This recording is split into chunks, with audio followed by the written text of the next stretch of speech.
Hey you guys, this is Jerry Mateo with Music Marketing TV, and today we're going to be taking a look at D16 Group Sigmund, which has 4 individual channels that can be completely customized, completely individual of each other, and you can choose in the routing section up to 9 different ways to route it.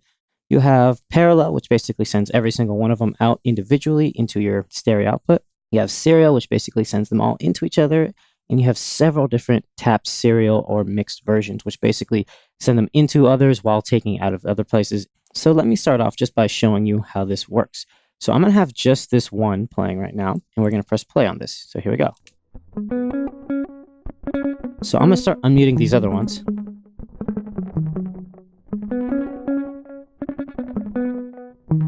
If you see as I click through them, they all have different setups and different settings. So let me show you the basic controls. What we have is a pre and post filter that also has a button to send the signal through the passive feedback filter. Now, inside of the feedback engine, there is a filter to kind of reduce some of the excess rumble, and this will send your signal through that before it goes through anything else. The pre is sending it pre-feedback loop and overdrive, and post is after it. The cutoff filter goes from 0 to 22K. You have a resonance knob. You have a off, low pass, band pass, and high pass. You also have the ability to either be left, right, mid, side. You can even sum to mono or swap the channels. So basically your left side will become your right will become your left.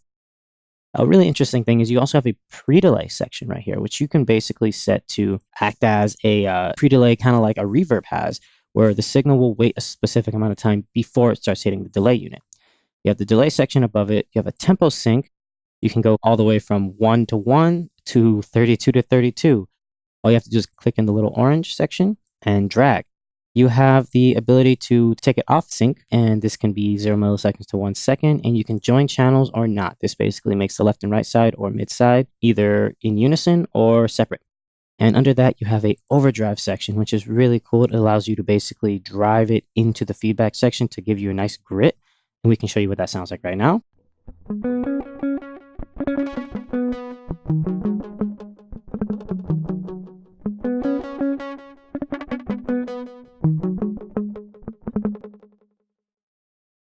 We have a delay section which has feedback and spread. Spread is really cool because what it does is it actually changes the way that it sounds. If you send it to the left, it'll delay the left a certain amount of milliseconds. If you send it to the right, it'll delay the right a certain amount of milliseconds. Let me show you how that sounds.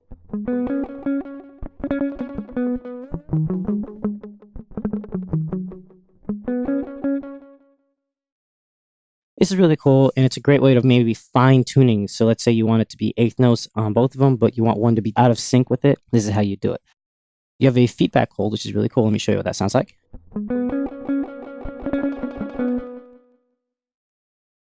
You have the modulation section, which has linear or logarithmic modes, but each modulation section is global, and they're right here at the bottom.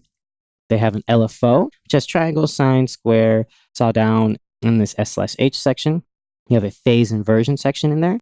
You have the envelope section, which works like a ADSR, attack, decay, sustain, hold, and release. You have a peak envelope filter, which basically is like a compressor, and both of these are completely independent of each other.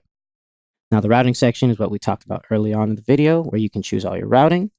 And you also have the actual sections right here. Each time you click on one of these, it will move to whatever delay you select. You can mute, pause, select, copy, and paste within there. You also have this little pan knobs right here, and the volume meters under the LEDs.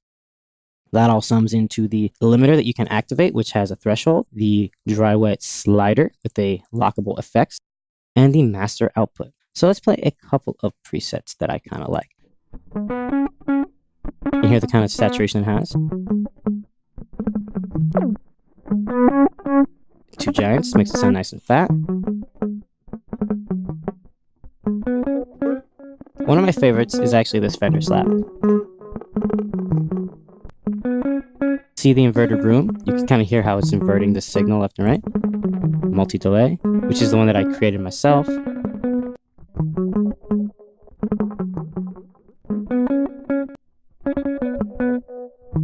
This disappearing beats one sounds really cool. Sounds almost like the delay is going underwater. So let me show you what happens when I take this out of solo and I play this in the mix, and we kind of reduce the actual output of this without the delay.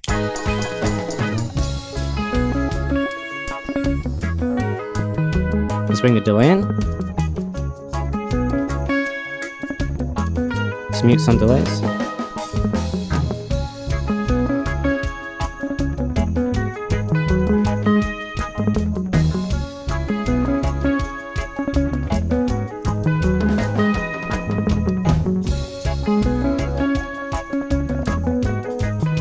You can see how we've kind of been able to shape an almost reverb-esque kind of delay without having that clutter that you get from reverb. That's it for today's basic overview. Hope you guys like this. This has been Jerry Mateo with Music Marketing TV, and I'll see you guys next time.